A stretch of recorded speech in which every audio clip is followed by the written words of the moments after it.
माशाल्लाह माशाल्लाह। ये जी नया छत्ता जंगली का इस सीज़न में बिस्मिल्लाह शुरू कर रहे हैं हम।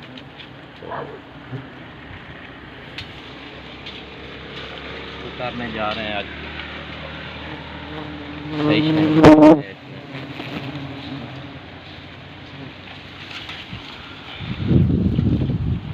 सही काम करता है। बाकी मुझे दे दें जी। जी प्यारे दोस्तों,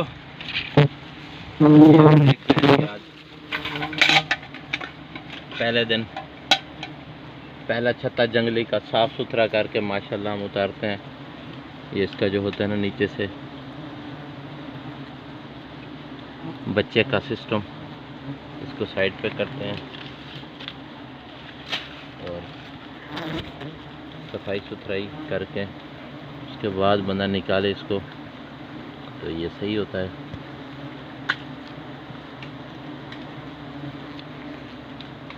साफ हो गया है, सही हो गया माशाल्लाह। भी इसको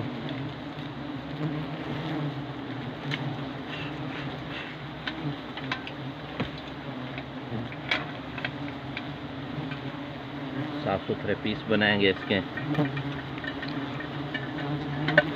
माशाल्लाह जी माशाल्लाह।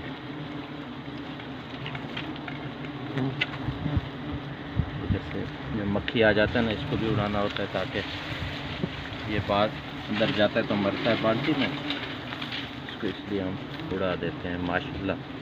बड़ा ही VIP शहद है, सही धार भी निकल रही है इसकी, बेहतरीन है। देखें साफ़ सुथरा, 1 kg से ज़्यादा है। चलो अगली पे चलते हैं, तो स्टॉप लगा दो।